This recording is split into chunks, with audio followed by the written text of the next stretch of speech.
Application था, मैं लेके पीएम ऑफिस में गया था। जी हम लोग मनोज तिवारी जी के यहाँ पे गए थे। तो हम लोग गए थे Delhi BJP head office. Letter डालते ही रहेंगे, वो थक जाएगा लेटर लेते लेते, लेकिन हम नहीं थकेंगे लिखते लिखते। सबसे पहले हम गृह मंत्री को जो हमारा निवेदन था एसएससी जीडी 2018 भर्ती का, वो हम उनके पास 2 बार दे चुके हैं, लेकिन रिस्पांस अभी तक नहीं आया है। हमें ये भी पता नहीं उनके पास पहुंचा है कि नहीं। अगर पहुंचा है तो वो रिस्पांस क्यों नहीं दे रही है। हमें गृह मंत्री अमित शाह जी रिस्पांस करे कि आपकी भर्ती के आगे हम ये प्रोसेस करने वाले हैं कि ये हमारा मुद्दा यही है कि आप ऑल मेडिकल फिट को ज्वाइनिंग दे। हम लोग 4 लड़के मतलब ऑल कैंडिडेट फिट के लिए चिराग पासवान जी के पास, जो हमारे सांसद है, उनके पास गए थे और उन्होंने उनको लेटर हम लोग दिए। उन्होंने मेरे सामने ही नित्यानंद राय जी जो माननीय गृह राज्य मंत्री है और अमित शाह जी जो गृह मंत्री है, दोनों को लेटर वो पोस्ट किए हैं और उन्होंने हमें आश्वासन दिया है कि हम अपनी तरफ से और उनका वो हम लोग को बताए भी कि हम उन दोनों से मतलब हमें अच्छा संपर्क है और हमें मानते भी है। हम उनके पास पर्सनली जा कर के इस मुद्दा को रखेंगे और आपकी बात आगे उठाएंगे और उन्होंने हम लोग को बुलाया भी है कि 3 दिन के बाद आप आइए मेरे पास और मैं इसके बारे में आपको पूरा जानकारी दे दूंगा क्या आगे वो बोले हैं।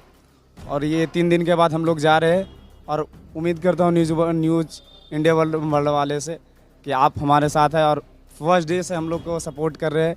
इसके लिए बहुत बहुत शुक्रिया और आप आगे हम लोग के साथ रहे और धन्यवाद। जी हम लोग मनोज तिवारी जी के यहाँ पे गए थे, दिल्ली पूर्वी सांसद हैं, उनके यहाँ गए थे। हम लोगों ने लेटर दिया, लेकिन कोई आश्वासन, वो बोले कि सप्ताह दिन के बाद आप वापस आओ, फिर से मिलो, आपको जानकारी इसके बारे में हम आगे बढ़ा के देंगे। लेकिन हम लोग 10 दिन सप्ताह दिन बाद गए, कोई जानकारी नहीं मिली।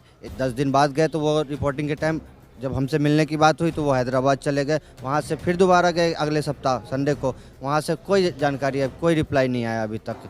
फिर हम पेपर लेके जाएंगे, मेमोरेंडम लेके जाएंगे, लेकिन कोई जानकारी मिलने वाला है नहीं। उनसे आग्रह करते हैं कि वो हमें इसका रिप्लाई दे। 25 तारीख को हम लोग गए थे दिल्ली बीजेपी हेड ऑफिस में। तो वहाँ पर जो दिल्ली का जो हेड है, जो हम लोग का थ्रू भेजा था नित्यानंद राय जी का पास, तो हम लोग गृह राज्य मंत्री नित्यानंद राय जी का मेमोरेंडम दिया। बोला कि 1 सप्ताह के अंदर आप लोग का संसद में बात उठेगा, जो खाली सीट पड़ा है, जो हम लोग का 60,210 में भी 6,000 खाली सीट पड़ा है, उसका बारे में चर्चा करेगा और आप लोग का जो मुद्दा है ज्वाइनिंग का बारे में वो बात उठेगा। लेकिन अभी तक भी नित्यानंद राय जी का ना तो हम लोग का कॉल आया, ना तो हम लोग को बुलाया गया कि आप लोग का हाल कैसे मतलब निकल चुका है, कुछ भी नहीं किया। यही तो हम लोग पूछना चाहते हैं कि हम लोग जब उसका मतलब बीजेपी हेड ऑफिस का थ्रू हम लोग को भेजा गया तो उसका रिप्लाई क्यों नहीं आया। जब इलेक्शन का दौरा चल रहा तब हर एक बातचीत उठता है। तो अभी हम लोग इतना कैंडिडेट जो युवा किए थे नित्यानंद राय जी का पास, तो उसका हाल निकालना चाहिए था, हम लोग का युवा का बात मानना चाहिए था।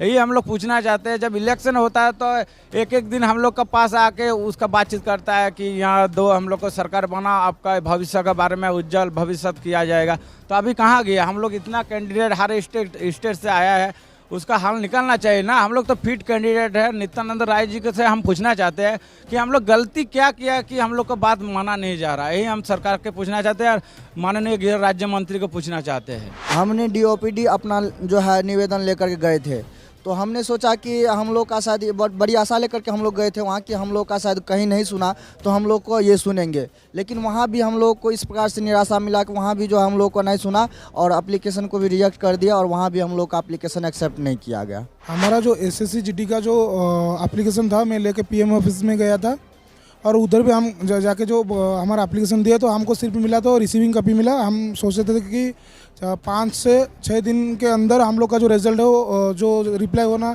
और रिप्लाई रिज़ल्ट आ जाना चाहिए, लेकिन आज तक कोई भी रिज़ल्ट नहीं आया। 1 महीना से ज़्यादा हो गया। अभी सब अब जो अभी इलेक्शन में बिजी हैं, लेकिन हमारे बात कोई सुना ही नहीं कर रहा है। हम एक बात देश का जो नौजवान है हम पूछ रहे हैं, हमारा बात क्यों सुन नहीं रहे हैं। जो हमने जो आपको जो एप्लीकेशन दी उसका जो रिप्लाई हमको क्यों नहीं मिल रही है। हम लोग 15-20 दिन पहले गए थे, कई बार गए थे हम लोग राष्ट्रपति इच्छा मृत्यु के लिए लेटर डालने गए थे। बाद में हम हर अलग स्टेट के बंदों ने गए थे, सब लोग गए थे उधर इच्छा मृत्यु के डालने के लिए। और हम कल भी गए थे उनसे जवाब मांगने के लिए। तो हम अंदर गए, एक ऑफिस में गए थे, CR सेक्शन ऑफिस में गए थे। हम लोगों ने जिधर पहले अपना क्या बोल मेमोरेंडम सबमिट किया था ना, उधर गए थे हम लोग। उन्होंने बोला कि आप लोग का अभी तक रिजल्ट जवाब नहीं हम लोग दे सकते, आप अगले ऑफिस में जाइए। हम लोग उधर गए, वो बोल रहे आपको पास लाना पड़ेगा, हमें अंदर नहीं छोड़ सकते। तो हम 2-3 बार उनसे रिक्वेस्ट किए, फिर भी उन्होंने नहीं छोड़ा हमें उधर से इधर से उधर भगाते रहे, मतलब कोई सपोर्ट नहीं किया। हमने एसएससी ऑफिस में 1 महीने हो गया लेटर डाले हुए, तो एक नहीं हम 2-3 लेटर डाले, जवाब नहीं आया, इसीलिए हमने एसएससी के बाहर धरना प्रदर्शन किया।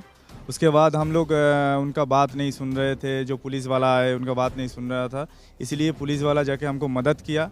जो एसएससी का बोर्ड मेंबर था उनसे मिलवाया, लेकिन हम जाके हमारा सवाल जवाब किया उनके साथ, उन्होंने हमारा कोई जवाब ठीक से नहीं दिया। हम लोग संतुष्ट नहीं हैं उनके जवाब से, ये भी बोल के आए हैं हम लोग। और उन्होंने अगर ठीक से नहीं जवाब देगा तो हम लोग लेटर डालते ही रहेंगे। वो थक जाएगा लेटर लेते लेते, लेकिन हम नहीं थकेंगे लिखते लिखते। नहीं, अभी तक तो उनके तरफ से कोई जवाब, वो तो हाथ खड़ा कर दिया जो हमारे अंडर कुछ नहीं है। ये होम मिनिस्ट्री के अंडर में है। होम मिनिस्ट्री चाहेगा तो सीट बढ़ा भी सकता है, सीट घटा भी सकता है। अगर अमित शाह जी चाहेगा तो 10 मिनट के अंदर हम लोगों का ज्वाइनिंग हो जाएगा। हाँ, 25 तारीख को नया वैकेंसी आ रहा है। वो लोग यही बोल रहे हैं कि ये जो सीट बच जा रहा है, ये वैकेंसी दूसरे जो नया वैकेंसी आ रहा है उसमें शिफ्ट कर देगा। तो हम लोग तो मतलब पहले से ही फिट है, तो यही हमारा मांग है, वो नया वैकेंसी लाए, लेकिन पहले हमारा सुनवाई हो। देखिए, पहले तो जो ओवर एज बंदा है उनका तो कुछ होने नहीं वाला है, उसका छूट नहीं दिया जाएगा। और जितना जो लोग का मतलब एज बचा हुआ है, वो फिर से तैयारी करना पड़ेगा, फिर से रिटर्न देना पड़ेगा, फिर से फिजिकल देना पड़ेगा, फिर से मेडिकल देना पड़ेगा। जो गरीब घर का बच्चा है उनको पता है ये सब देने में कितना खर्चा होता है और कितना मेहनत लगता है, वो फिर से नहीं दे पाएगा। ये सब 3.5 साल का लंबा प्रोसेस चलता है, और इतने दिन में खाएंगे क्या, चलेंगे कैसे? तो फिर से भर्ती देना बहुत मुश्किल हो जाएगा। देखिए, पहले तो हर जगह से हमको भगाया जा रहा है। दिल्ली पे थे, उधर से चले गए सिंगू से फिर दिल्ली आए, गुरुद्वारा में रुके, उधर से भगाया गया, फिर आए हम किसान। जब तक हमारा मांग पूरी नहीं होगा तब तक हमारा आंदोलन जारी रहेगा, जहाँ से भी हो, जैसे भी हो, खाए पिया बिना हम आंदोलन करें।